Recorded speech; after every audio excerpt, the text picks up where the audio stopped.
But you look great. Good. All right. Let's get started. I think everyone's in the room. I want to thank everyone for coming to our Authors on Tap reading series. My name is Javier Ramirez, and along with Kristen Gilbert, run Exile and Bookville here in the beautiful Fine Arts Building in downtown Chicago. Thanks, thanks for coming out tonight, and thank you for. We have this great event tonight. We're hosting Kathe Koja.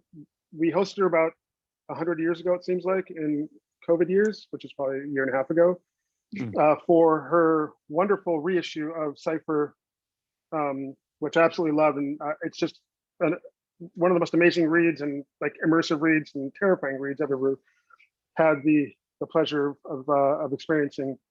But today we are going to talk about her new novel called Dark Factory. Kathe's coming to us from Detroit. Thank you for coming through Zoom, obviously, but thank you so much for being here. Thank you for allowing me into your space. Oh, of course. You had some great blurbs in this book. Daniel Carlson is a common friend of ours, a wonderful writer and a very discerning reader, wrote a great blurb. This is pure energy, a glow-in-the-dark vision of a new kind of writing. Daniel doesn't mince words, and he's very honest about what he reads and writes about.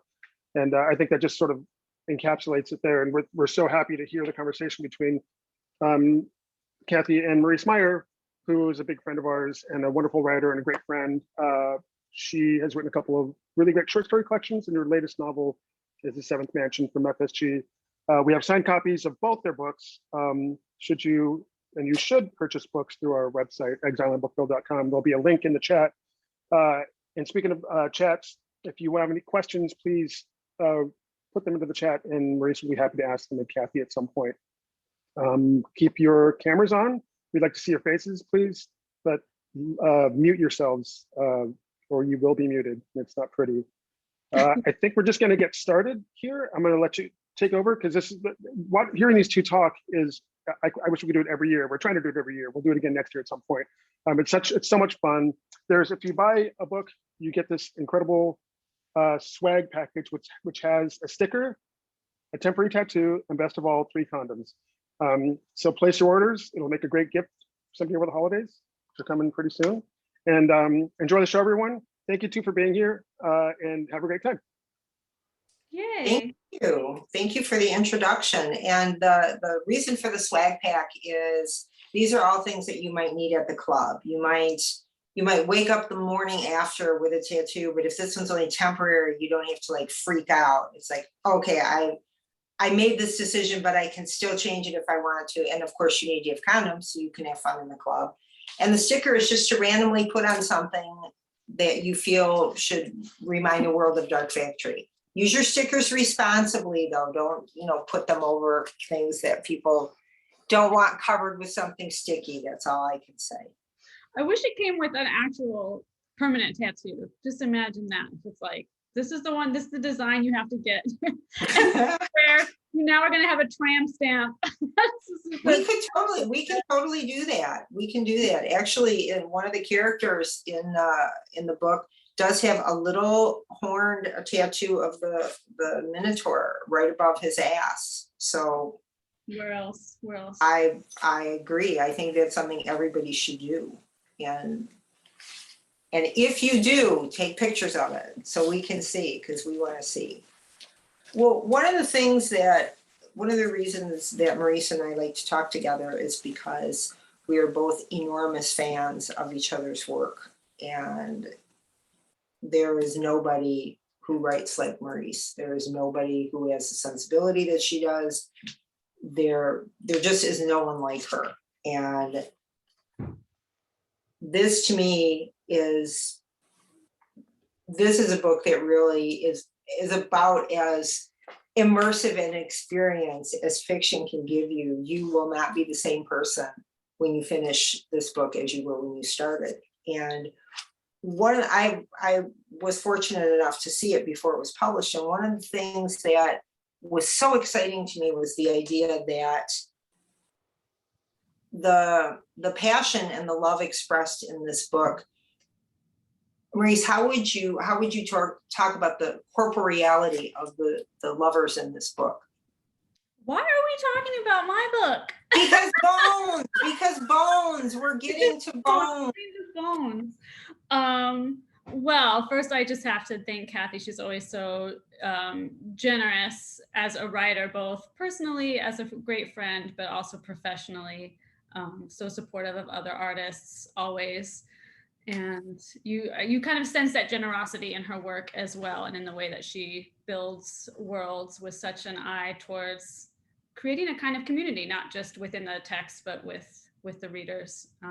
And certainly in the real world, the way that she does that with other makers of all things is one of the many qualities of Kathe that I admire on every level. So it's always a pleasure to talk with her, and especially to be here there, wherever we all are, with Javier and Kristen at Exile, which is a great bookstore. And I just want to say to people who are here now and anybody watching this in the future, buy books from them. These events cost money and time to produce. Support Kathe's work, support the work of our amazing booksellers who make all of these things possible and who deliver books to you and to me and to everyone. So please, if you're here tonight and if you already have Kathe's book, if you already have my book, buy something else, buy second, third copy, but please do support their work. Back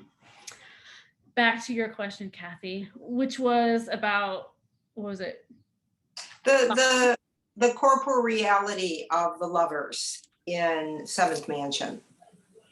Well, my novel is about a boy who falls in love with a skeleton, a Catholic relic. Yeah, so I guess the idea of the body is really important for me there, because I had to think about what constitutes a body. What are the limits of bodies and things that we can imagine as bodies? And I think the natural world in the text is a body, the trees are bodies, but the bones make up a certain type of body that's held together by affection, by the love of the lover, I guess. So I was thinking about how a body might be made by a gaze in a certain way. And when you talk about too, the extended body of the world, the extended body of the natural world, of the universe, which is also a concern and the landscape too of Dark Factory, the idea that everything is connected to everything else, not just as, oh, we're all connected, but it's like literally we're all fucking connected. Everything that you do has a ripple or a consequence or a pleasure or a payoff or something. We do not exist in a state of constant singularity.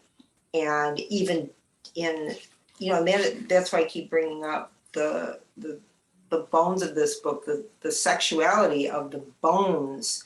We don't necessarily think of, skeletons are many things, but they are often not super sexy. But this is, they are. Or can be. Yeah. And when people have asked me over and over about the horns on the cover, and in fact, I was told by a discerning non-reader or a non-discerning non-reader in the great state of Florida, I see you have devil horns on your book. It figures you're woke. So there was that. But I was pleased to see the strong reaction to the horns on the cover. I don't think that non-discerning non-reader is going to be cracking this book anytime soon. But if they do, they will see that the horns mean something. And horns are often, there's just so much horn in this book. It's not even funny. And why? What do they mean to you, horns? Well, there's a part, I marked all these places in the book where the horns occur.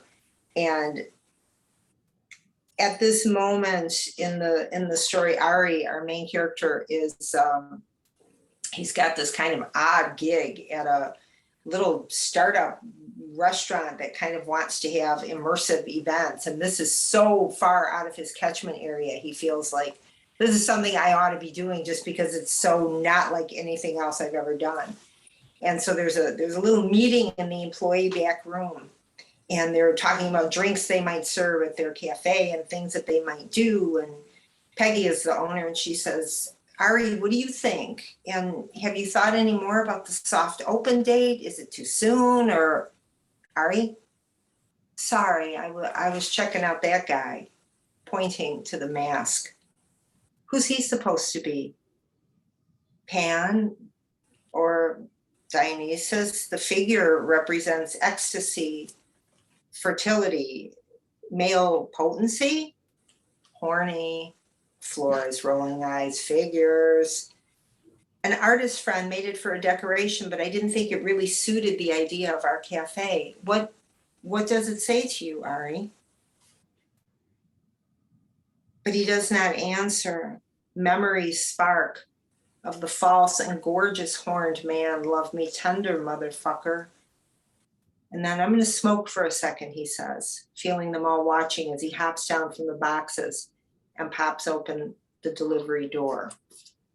So this is Ari's first encounter with this kind of random mask that has been made to suit the space, but doesn't suit it. It doesn't belong there, but it strikes him. And the mask occurs again in the story, this horned man, this mask, during a moment of high drama and lovers reunited and chaos on the dance floor and everything's falling apart and it's falling together. Felix, who is Ari's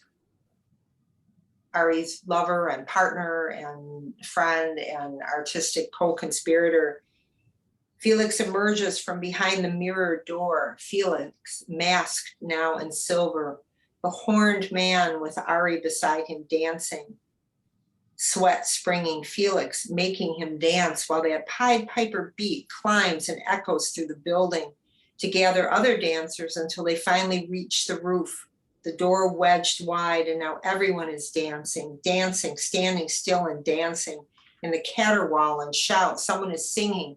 Someone else joins in a chorus, watched by Max, led by Felix in soundbox ecstasy. Felix, whose beats are immaculate, calling out, calling to Ari and the dancers and the stars again, again, again, again. So the mask really works. It does.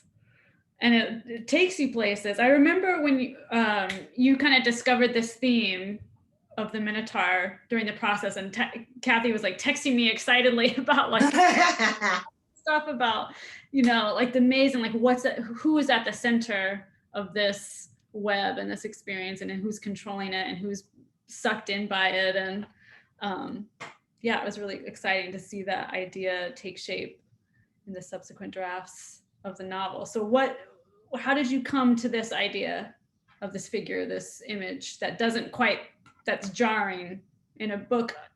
I'm imagining that most people here know what the book is about, but if they don't, maybe you kind of want to. Right, good point. I know Maryse and I have like this endless conversation that it's been going on for many years. And once we started, it's as if everyone has always been in the room with us. And so everyone always knows Sorry. what we're talking about.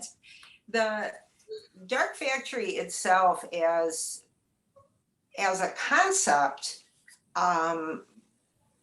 for the first, this book has taken me longer to write than anything I've ever worked on, and was more confusing and had so many moving parts that at many times during its writing, I felt like the cartoon character who's like trying to stuff everything into the suitcase by like jumping up and down on the suitcase, and it would not go in the suitcase. And I couldn't understand why everything I wanted to do could not fit in this novel format, until I realized that a novel can be a lot of things and it does not need to follow any particular format. And that made shit a lot easier, because then so much of what I wanted people to be able to experience about the story of Ari, the king of the club and the prime mover of this experience, and of Max, his kind of frenemy, who is everything that Ari is not, and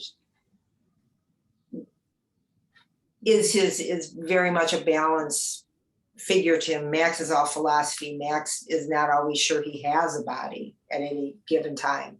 And Felix and all these other people that are involved in the story, to be able to tell that story effectively, needed not only this narrative form, but it also needed the darkfactory.club site that has all the things in the suitcase are up on that site, and continue to add things to the site, because it's a suitcase that apparently has no bottom and has no end. I remember saying so many times to me over the past, how long has it been? 3 years? Oh yeah, easy. She would just, I get a message from Kathe, and she's like, there's more, there's this, and there's this piece, and like, how is it all gonna fit together? And if you notice, for those of you who have a copy of the book or who are going to get one, there's a little QR code, and if you scan that, you will have access to all of this other book that is not in this book. So yeah, that is an important thing. There's so many directions in this labyrinth to go at this point. There's like 5 things that you said that I was like, oh, I want to go there and there and there.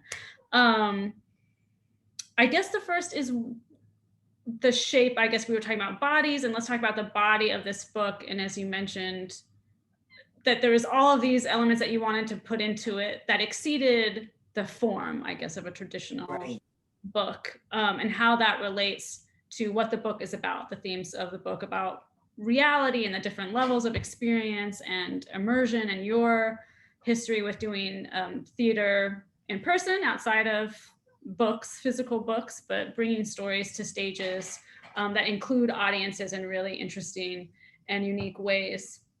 You can talk about the body of the book and why this one is different for you than the previous ones, and also, but they are also connected in many interesting ways.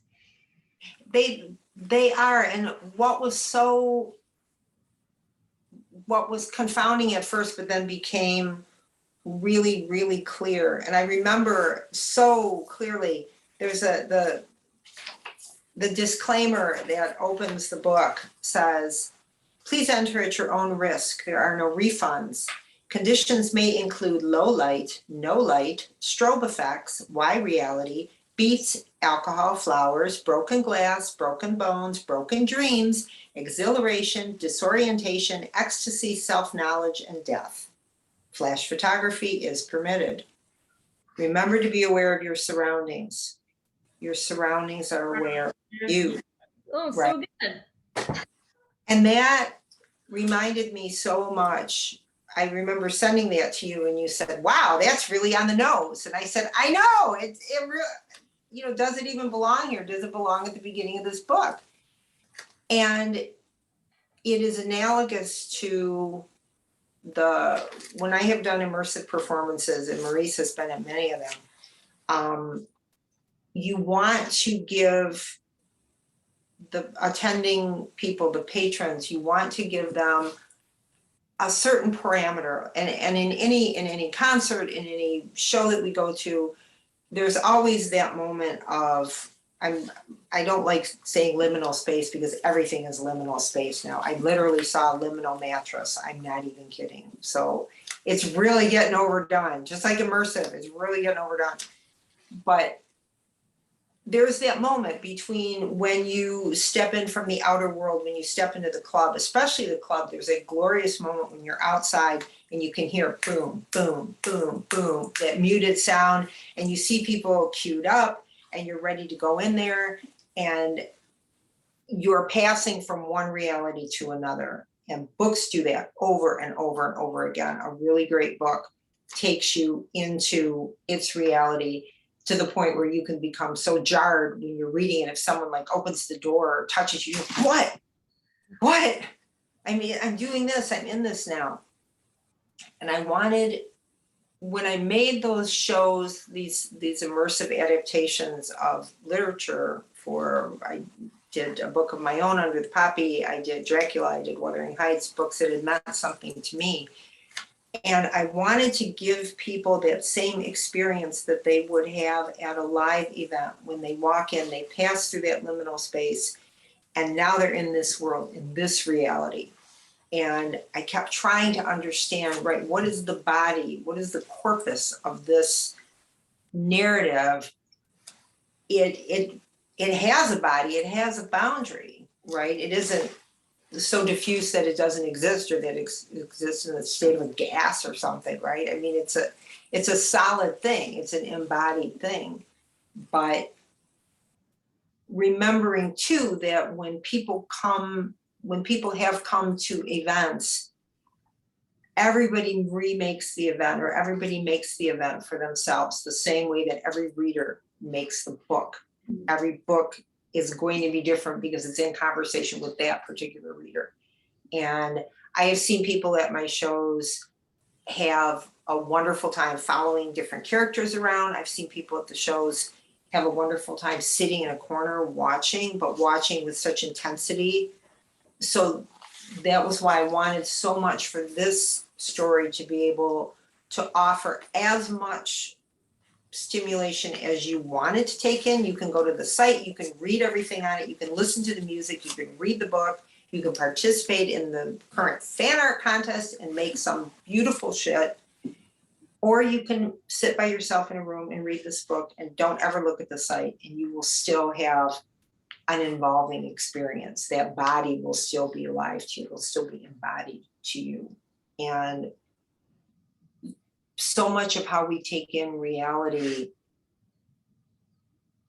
can be swept away by the body. You can be having the deepest thoughts in the world, and if someone kicks you in the nuts, you're going to stop thinking. Just for that moment, no more thinking, right? You start passing a kidney stone, no more thinking, and you fall back into that body so fast. So the idea of this horned creation, because the Minotaur, I was depressed to know, is a one-off. There aren't any more. There's only one. Because his mother and the bull, right? And then him. No more. Yeah. It's really sad, and he's all alone in this labyrinth, and Theseus is such an asshole. And so there's a moment in the book too where that occurs, where this photographer becomes very taken with seeing Felix at an event and wants to photograph him. And Ari is looking at the pictures afterwards and saying he looks so beautiful and so rare, but rare means only one. There's only one when you're rare. So some of that need for connection. I mean, if you think about the Minotaur wandering around in his maze, maybe he wanted those people to come, right? And be in there. And then he just slew them because things went wrong.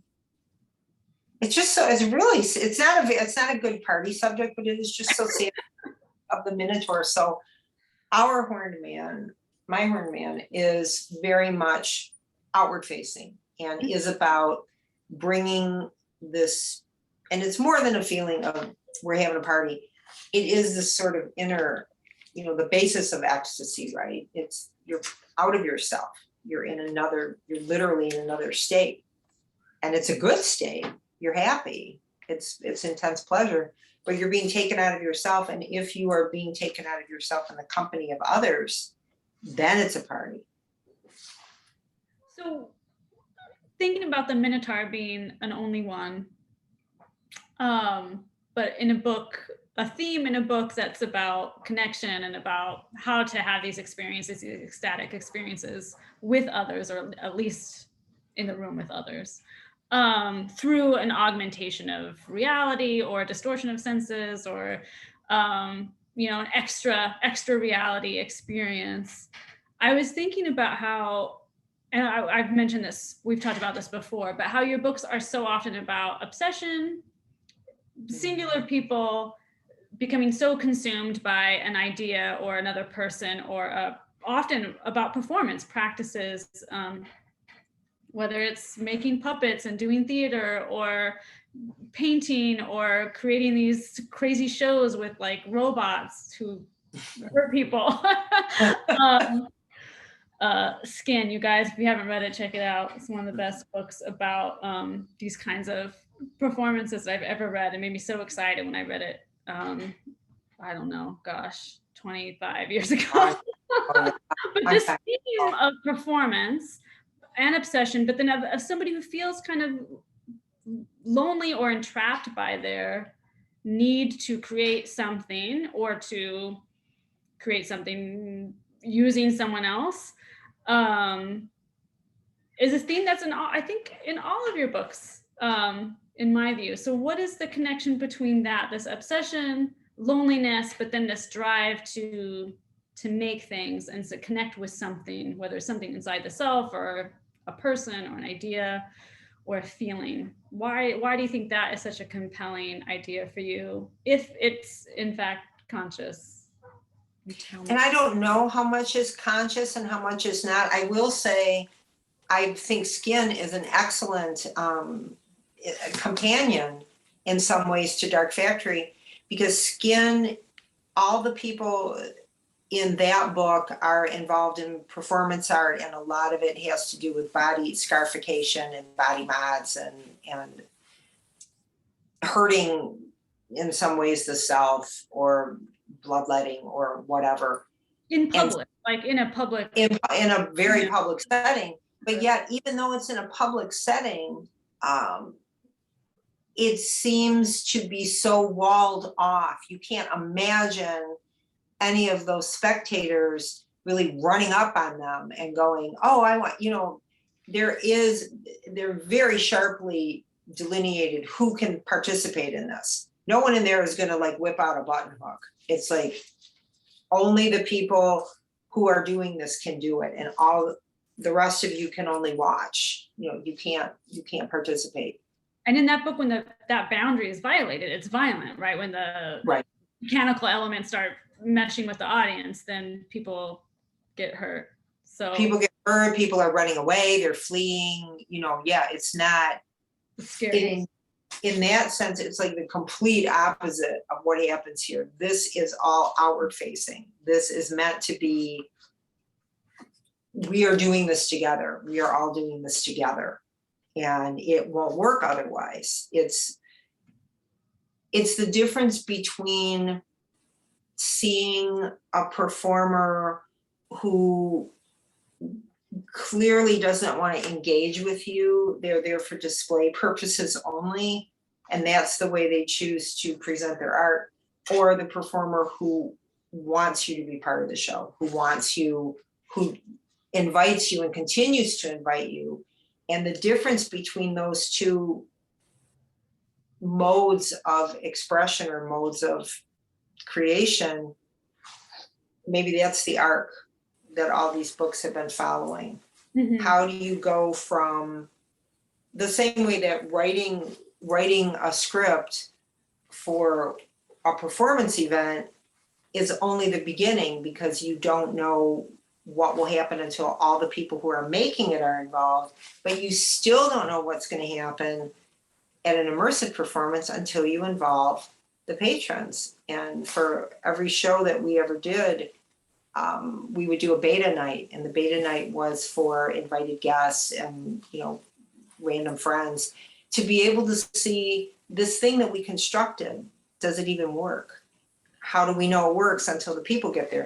The same way with the book. When you write something and you give it to somebody to read, you don't know how it functions, right? You don't know the shape of its body, or the shape of its energy, until you get some flippant feedback, right? Somebody has to read it. Yeah, you have to put another body next to it to really feel like, to know what the contours of it and how it needs to be manipulated or adjusted. And that exchange of energy too, right? There has to be an exchange of energy. And again, there's a moment with the horns where where Felix he has been booked to play this festival, this fest at a bar, and he wasn't planning on wearing the mask to this, but Ari tells him, go home and get it, go get it. And he does. And they're waiting for him to take the stage, and he's announced, and he doesn't come, and he doesn't come. I said, are you ready? And raucous cheers, wolf whistles, upturned faces sparkling with glitter and silver paint, expectant eyes, but no Felix, only silence, the crowd's applause, confused, then faltering, still no Felix, only April's tense and amplified, indrawn human breath. And Ari feels a physical chill. Thrill feels his cock abruptly stir as the god appears, horned in silver, arms raised, and they all start dancing, and they're dancing, and they're that interchange of energy starts and just ramps up and up and up as on the floor. People, couples, strangers, bodies start to touch, hug, rub, kiss, mouths open in twos and threes and more. A tall woman skins off her shirt as another woman in a silver suit coat cups her from behind. Another couple climbs atop the bar. A man in red jeans grinds against the stacks. A boy in a shiny crop top clambers up to the decks on his knees in sexual prayer. Masked Felix moving all these bodies as if they are literally in his hands, the warm palms of his hands. And Ari's gaze stays on him, the mask, not a mask anymore, but part of Felix now. That body, a part of his own body, part of him, their love, a living thing, ecstatic, immortal. I like that. I want that to happen to me. I think that's great, right? That's what I thought when I was reading it. I was like, get me to this dark factory. I want to go to this club.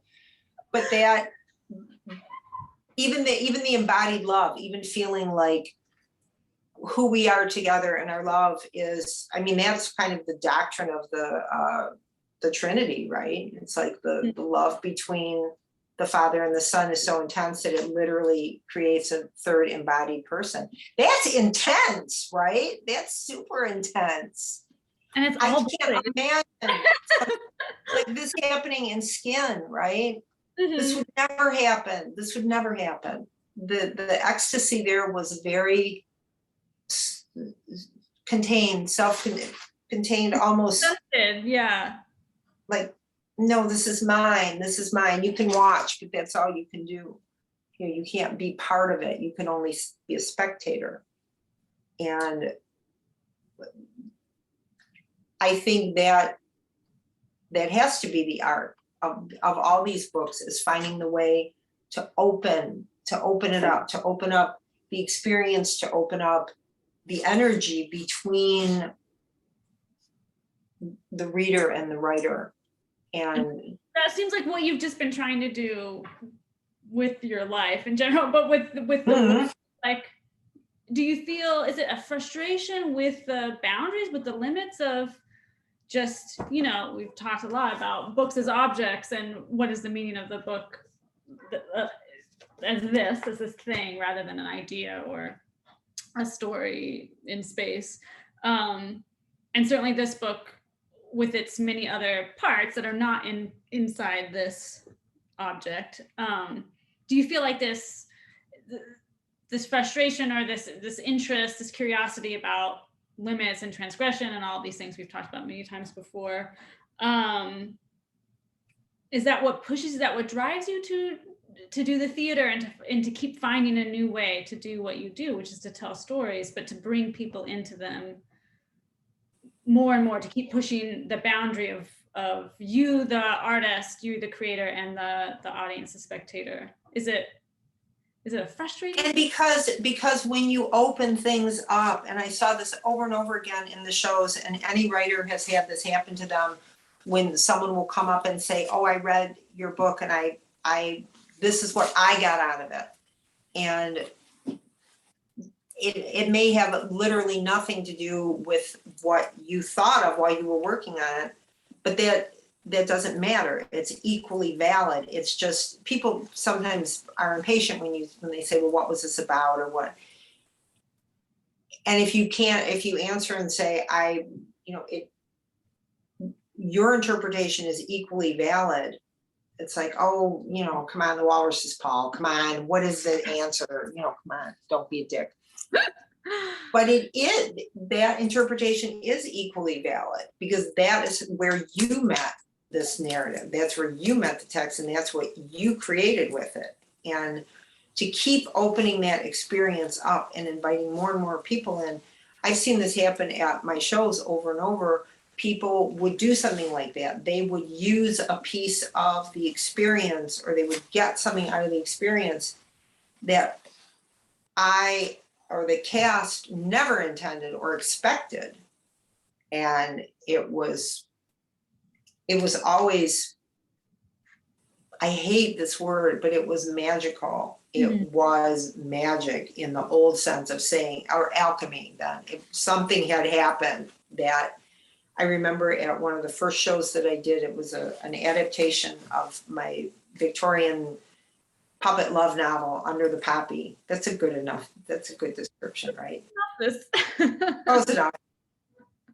The show took place in a Victorian mansion, and things were happening all throughout the building that you could choose to follow a character, and you could explore it on your own, or you could use the space however you wanted. And I would walk through while the show was on and just watch people and see what they did.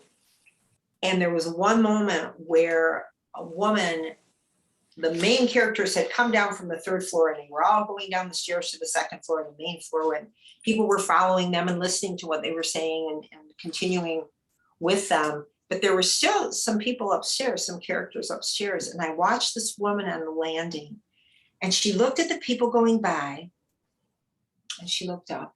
She looked at the people going by, and she looked up, and then she decided for herself. And she ran back up the stairs because she wanted to see what was still happening. Yeah, that's what it's like, okay, I can die happy now. This is what I wanted to see. Someone decided to make her own decision of how she wanted to use this text. How did she want to use this experience? Yes, I know I'm going to miss what they're saying down there, but I don't give a shit. I want to go back up there and see what is going on up there because I'm not done. And she made it her own.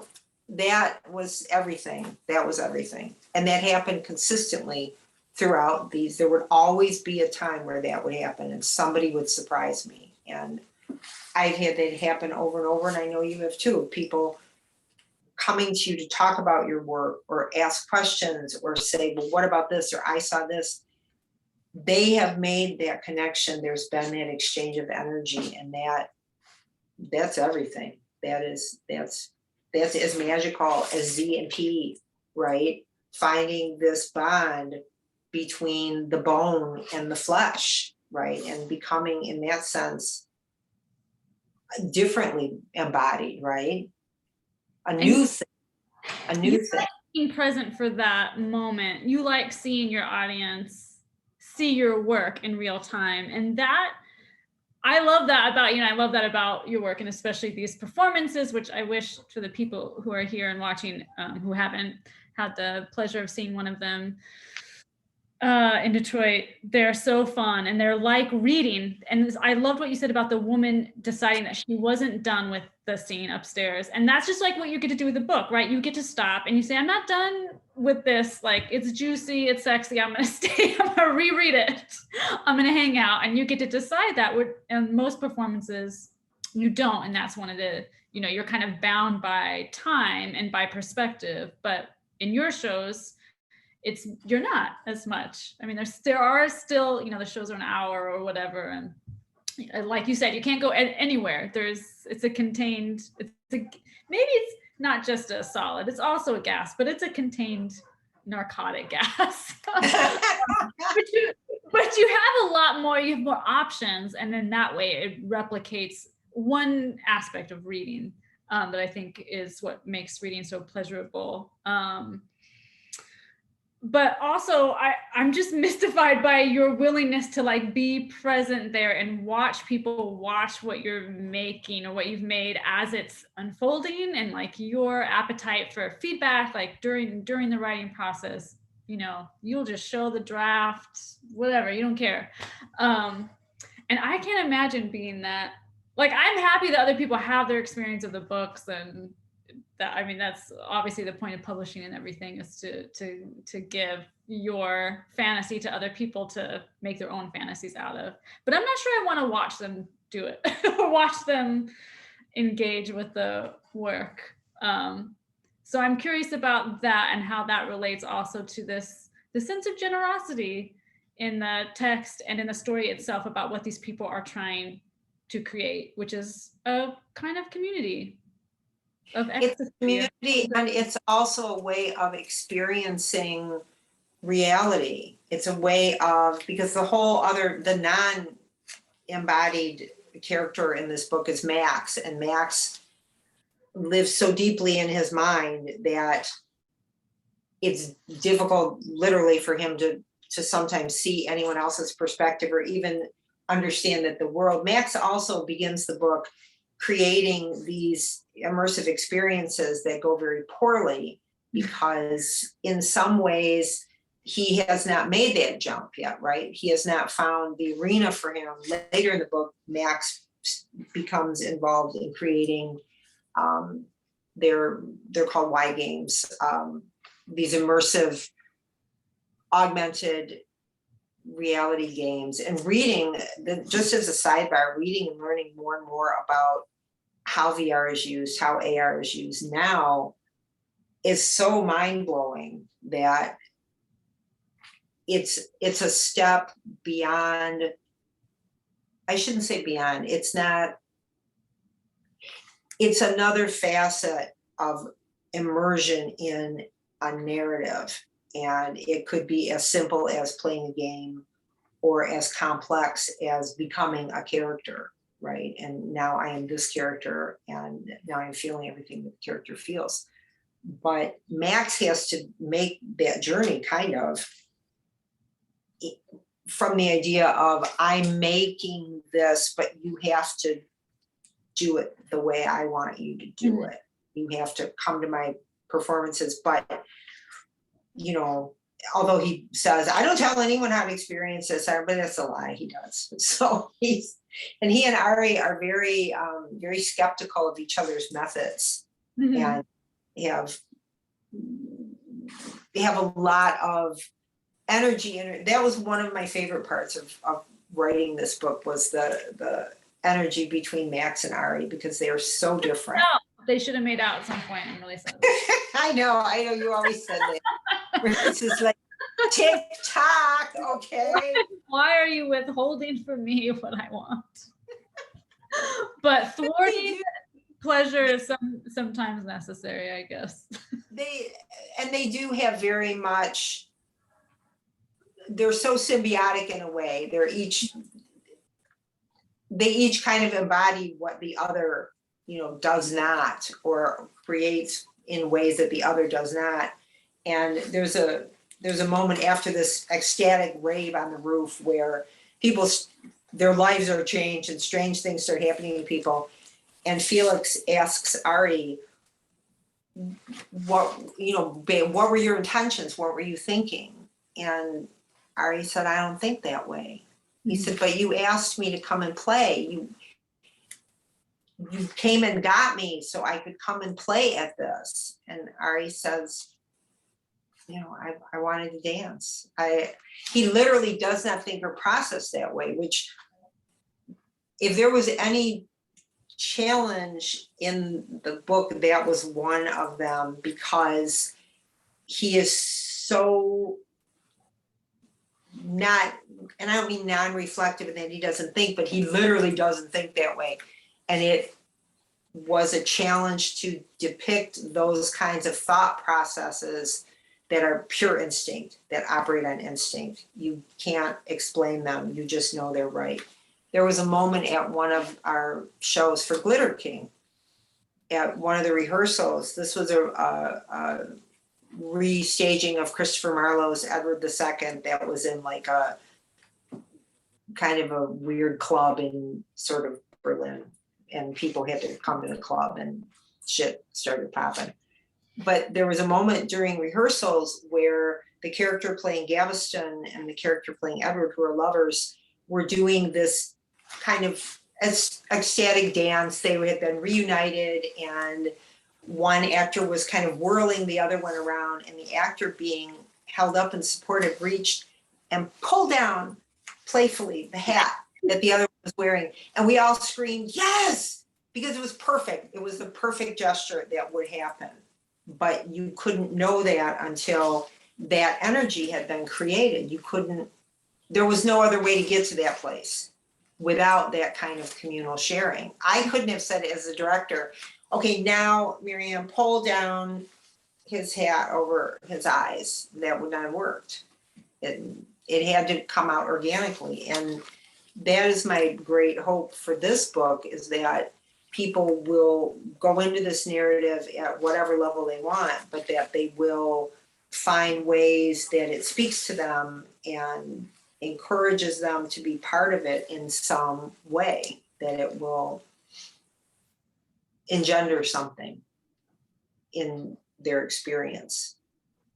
Yeah, and push some boundaries, kind of leak out from this physical object, which it does. And that's why I never understood why writers get mad about, not, I mean, obviously not all writers, but some writers get really pissed off about fanfic. It's like, that's a huge compliment. Why would you be mad? Mm-hmm. What is even wrong with you? And, you know, for those of you who don't have the privilege of getting texts from Kathe about her work, but I love that sometimes you'll just text me and you'll say, what do you think Ari looks like? Or what do you think Max would be wearing in this scenario? And your willingness to, I think, engage with the pleasure of creating by itself. So a lot of times when writers present themselves or their work, we present it as like this is the thing that I set out to make, and everything is contained in this thing, and then I give it to you, and then we're done.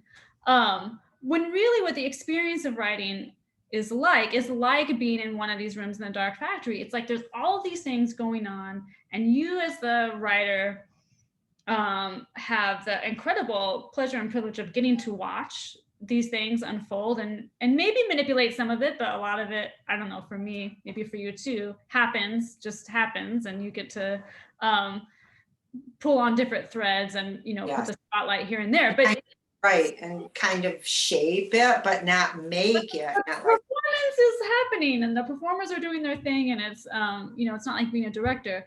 But for me, the sort of not sad part, but there's a sense of loss when the book is published, because what nobody else can enter into is the pleasure and the wonder and the mystery of what it feels like to watch people who are not you live their lives, and they live with you beyond what's in the book, right? You've created all this material that doesn't go in there. You've had all these daydreams about the characters and whatever. It could be backstory or other pieces of their lives that don't make it onto the page that you really feel, or I do, I only speak for myself, but that I feel intensely this sense of getting to watch these people that I care for a lot. And then there's this whole other sense of life that exists outside of the book as an object, and it is private. For me, I luckily have a twin who can enter into that world completely with me and understands it 100%.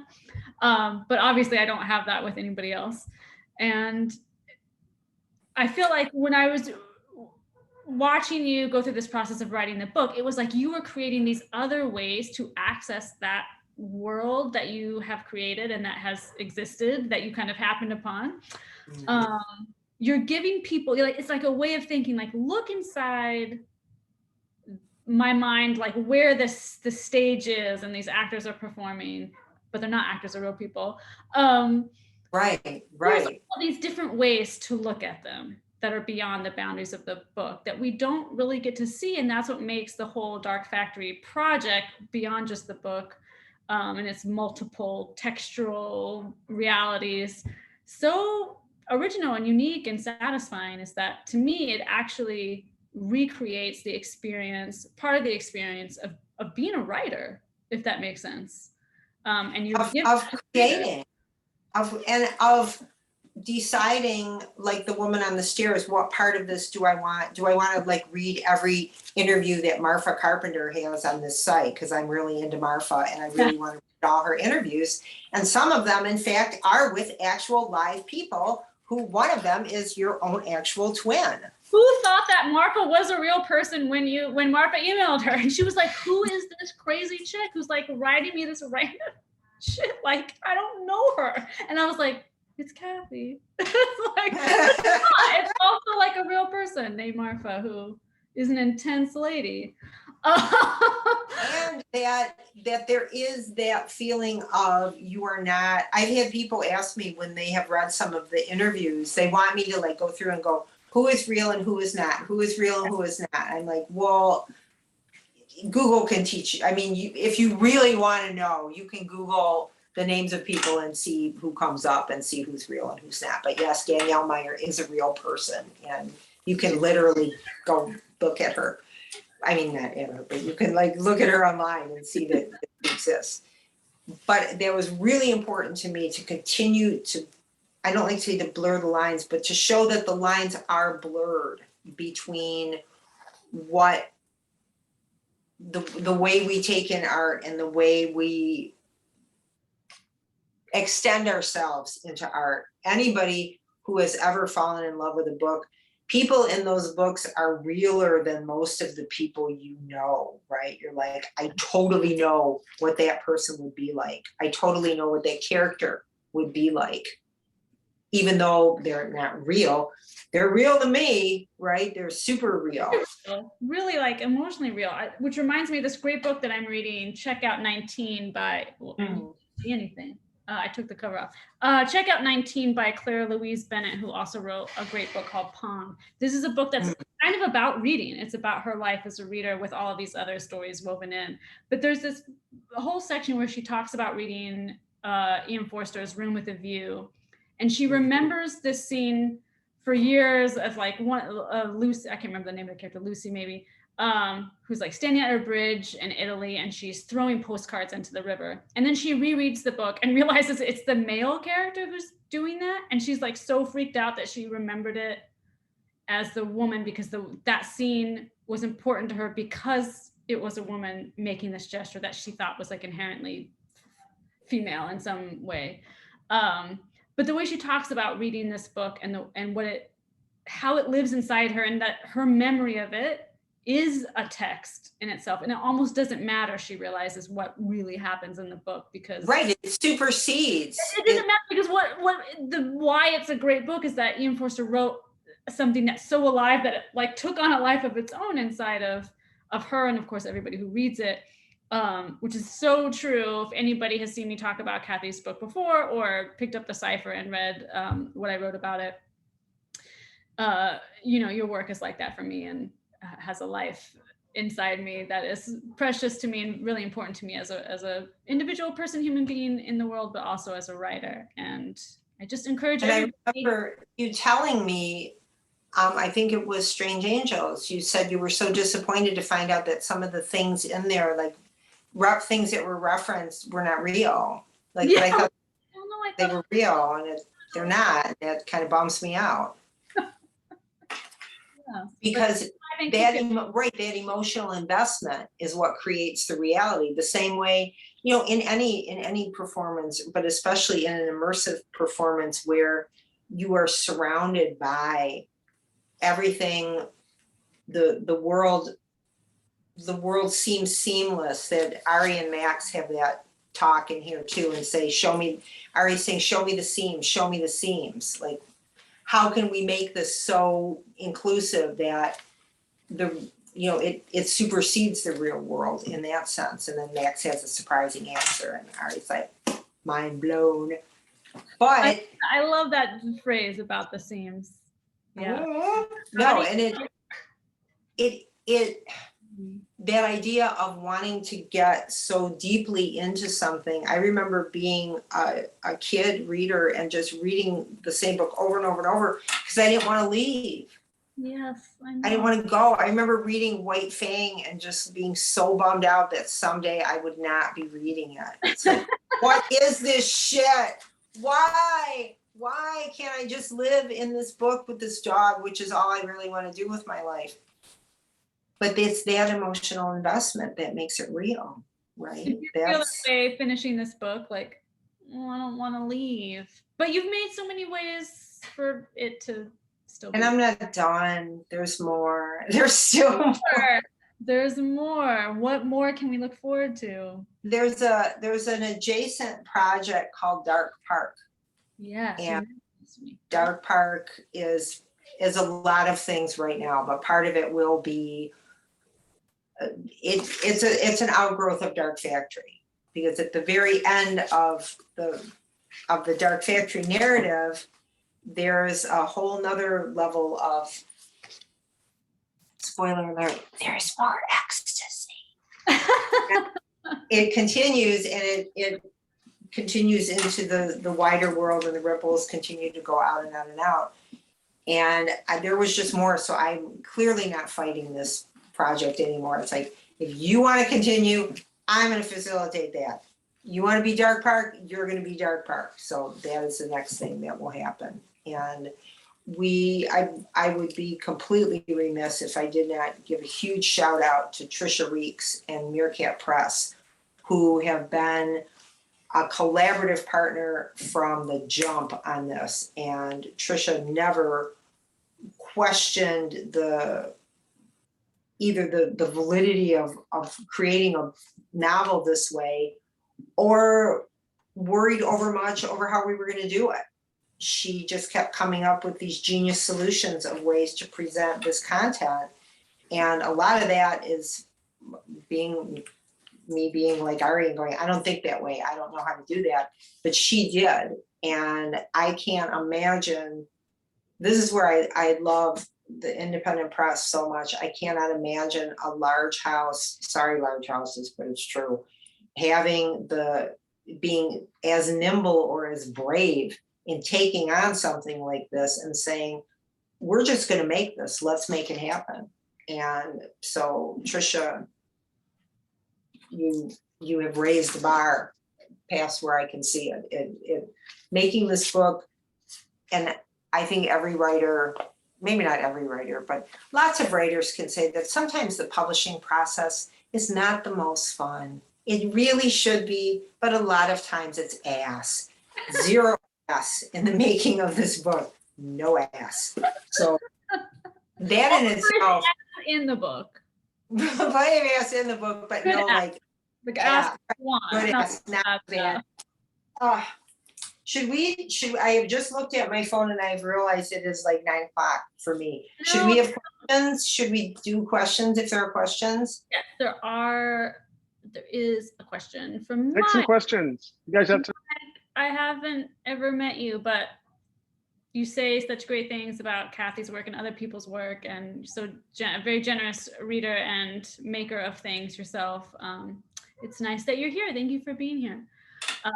Check out Mike's stuff. He writes about his work, and he does his own stuff, and yeah, great book community member, champion, cheerleader, supporter, creator.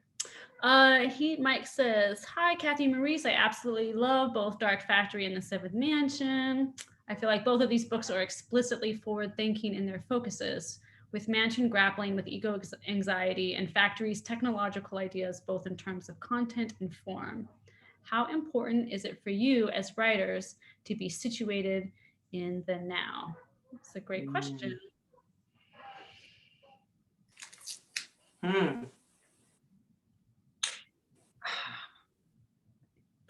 I have something to say about that because I was just thinking about this today in the car. No, please, yeah. That's a big question. I was remembering being in my MFA program, and one of my advisors expressing great horror that none of my stories at that time had anything to do with 9/11. She just thought that, like, why are you a writer? How can you like morally write and not like mention 9/11 in your work? And I thought that was such a crazy thing to say to someone, that that writing has to reflect, in her case, a very specific event of the now, or of any, to be overtly political in that way, that we're using actual events, and then the book exists to be a commentary on it, or have some like overtly political message. And so I always feel like my work, maybe to a negative degree, doesn't deal with like, I don't write about place. I'm really bad at situating books and like places that I've been, or writing about anything. Like, I don't write about things from my life. I don't write about people that I know. I don't write about things that have happened to me. And I do often think, like, is that bad? That like most of my work in my mind takes place before people had cell phones, and I always feel like awkward talking about technology since I don't use a lot of it myself. Or I mean, I use computers all the time, but yeah, if you know me, I'm not good at like cell phone stuff. But yeah, right, that Seventh Mansion does deal with climate change issues, which is really important to me. But the only way I could write about that is through a relationship, because relationships are the things that I'm interested in looking at as a writer. And because I'm just a voyeur, I just like watching people, what do they do in their bedrooms and in their backyards when they think nobody's watching. So yeah, I think the only way I can get at the now is following what is interesting to me, which are secrets. And I think everything is political. The personal is the political, and you can't write outside of your time because you're creating something in a certain moment. So of course it's going to be 100% invested and imbued with the anxieties and concerns and politics of the time, whether you make those explicit or not. And I find that anytime I even dare to put something explicitly referencing something, a political event, or even who's president at the time, it ends up feeling very artificial to me. But I really think that it's impossible to not write now. I mean, you're writing now, so all of that stuff I think is going to be there, and you don't have to force it or consciously put it in there. I think it's always already there, I guess. It is already there. I agree. And I don't include, I try never to include anything in any book or anything that doesn't have to be there, or is not necessary for what's happening. I am an enemy of bloat. So anything that is in there that shouldn't be there. And I agree 100% that the current moment this is where everything has to come from by necessity. This is where we are. We are writing within that parameter of chronology, of culture, of society, whatever. So everything is going to wear that too, but it is absurd to suggest that specifics need to be present for the work to be taken seriously. It's ridiculous. That I know if that is the way you work, and if that's what you want to write about, that's awesome. But no, you don't have to include. I will say one aspect of the now that was challenging for me was there were things that I put in this book, which I then researched and found out that I thought I made up that are actual things. Oh, okay. And the work that's being done in AR and VR that is happening so rapidly, to be able to reference that in a way that was emotionally true and that was true, technologically true for the people in the book, could not reference what is happening right now, because now is already over, right? Now is over, now is over, now is over. It keeps being over. There's a character in the book who has a t-shirt that says the future was yesterday. Yeah, that's so great. So, right, like how can you insist on a now that is already gone? But the timelessness of the concerns of people in stories will always be now. Yeah. like Baldwin saying, you think that you're the only person who has ever been fucked over, then you read, right? Yeah. So yeah, no. But Mike, That's I question, think Mike. you're right that probably, and my body of work is much smaller and more immature than Kathy's, but probably these two books are the most I would say future looking. If you think about like climate crisis is like a, you know, it's now, but it's also looking at something, a sort of edge, Yeah. so, you know, of a hard edge of existence. And then the kinds of technology that Kathy's writing about. I do think the books are unique in both of our, I hate to use the French word. They are, though. They are. They're not a departure, but I hate to say culmination because it sounds like, well, that was. But yeah, no, but yeah, they are unique. At a certain place, a plane has been reached, or a certain situation or a creative situation has been pushed up or stepped up. I think I have never written a book that is more concerned with joy, and especially writing this during the plague and during, you know, all the Trump bullshit, and saying everything was so awful. Everything was awful. Everyone was cut off from each other. And yet this book was completely about joy. There's a, I didn't mark this to read, but I'm going to read it anyway, because it is very much to the point of what we just said. Ari is getting a visual for a show that they're about to create. The blue-green earth in a clear rotating globe. It looks like a snow globe. It looks peaceful until the focus pulls back to show the intense and choppy sea of space surrounding comets and bullets of space junk, galaxies neon and remote, magenta, white, and gold burning cold against the void, that globe less than a champagne bubble in a boiling midnight sea. That's what now feels like, I think. Yeah, that's lovely. That's what it feels like. I think we have a question from my brilliant brother-in-law, Peter Steves, who is a philosopher and a writer. And I was just thinking about his book. He's written many great books. One of them, my favorite one, is a book of essays called The Things Themselves, which I encourage everyone to read, partly because it has a chapter on books, and I won't name the book, but it is one that will surprise you.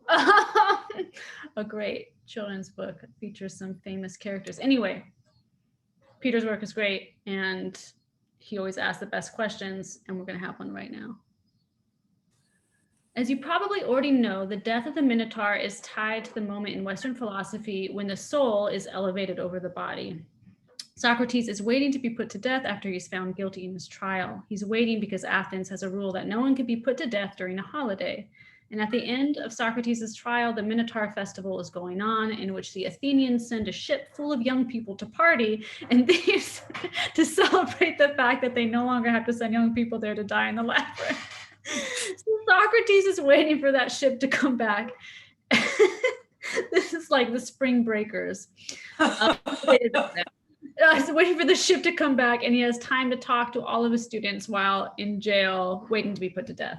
This is when we get his arguments about the immortality of the soul and the virtual unimportance of the body. So the death of the Minotaur brings about the death of the body in general. That, I did not know that. That's amazing. I did not know that either. A party ship that goes to thieves. I need to know 100% more about that. Do you think that your work is in some way trying to argue against this moment? To argue instead in favor of the body, flesh, etc., as a site for where our being really works itself out? Again, this question, Peter addresses it so brilliantly in all of his work, but in the essays of The Things Themselves especially. What a great question. It is a great question. And yes, absolutely. I would, to me, that is one of the most mean-spirited facets of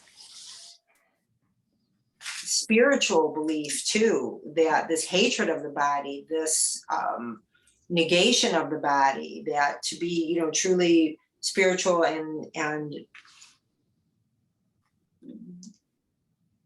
to have access to spirituality, you somehow have to leave your body behind, you know, to no. That to me opens the door to so much hatred and control, especially over the control of reproductive bodies, where we seem to find ourselves again, by teaching you to distrust and hate the flesh because some morality is contained in a spirituality that is only, that's what Max is getting free of. It's not, you don't have to, you have to come to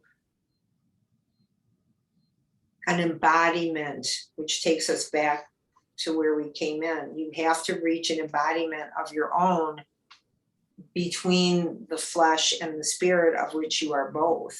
And I'm horrified that the Minotaur had to be involved in any of that. It makes me feel even worse about his life. It's awful. I wish they had all been going to take the party ship to him so they could all just party in that maze continually for months. Think how awesome that would be, right? New people coming in, bringing drinks and snacks and flowers, and other people staggering out and going, oh my God, that was so great. Oh my God, party in the maze. That's what I want to see. That's what this book is about. It's the party in the maze of our current existence. But then Peter always does. Peter is right now I'm looking at one of Peter's books on being in Showtime. Yeah, the newest one is a collection of his performance lectures, which, like you, Kathe, Peter loves to blur the boundary between genres of performance. He's definitely a master at doing that. And about the spirit, to go back to the Father, the Son, and the Holy Ghost. It's so funny that some religions are so intent on making these dividing lines, because the spirit can only be experienced by the flesh, by the body, right? Like that's all our receptors that can feel things and know things are.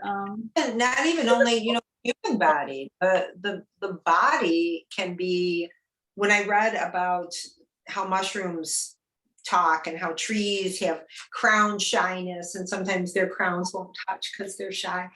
I mean, all of that makes molecular sense. It would be more amazing if that was not so, but we have divorced ourselves as a species with disastrous results, right, from the body of the world. We have tried to live like little cancer cells and just eat away, eat, take, without giving anything back, without becoming part of the organic corpus of the earth and of life. And we're having the results that cancer cells usually get, which is not cool. So there's the body is all around us, and we're part of it, whether we will or not, but we can choose how we want to experience it, how we want to give back. So to do that, read this book. Read this, get this. Yes, get the Be responsible. Read this, get this. Take it with you on the party ship. That's exactly right. That goes with you. Hail the Minotaur. Safe set. Convenient pouch that you can also load up with other things you might want to bring on the party ship. Yes. Exactly. Pretty. Yeah, so go to our website, order plenty of these. There'll be signed book plates in this one. These ones are already signed. I saw Maryse do them myself. Buy to your heart's content. Thank everyone for showing up. You guys are fantastic. It's always fun to hear you guys talk. I was helping customers, and actually somebody was just was in the store she was from Detroit with her kids, and she's going to look you up when she's the world's that big. It's crazy. Yeah, see, all interconnected. Exactly, it's all interconnected. Thanks everyone for showing up tonight. Hope you had a good time. Thank you, Kathe, Maryse, as always. Wish you guys could be in the store maybe next time. And that was really, really fun. You guys stick around a little after everyone signs off. Okay. Okay. Thank you, everyone. Thank Good night, you, everyone. everyone. Night.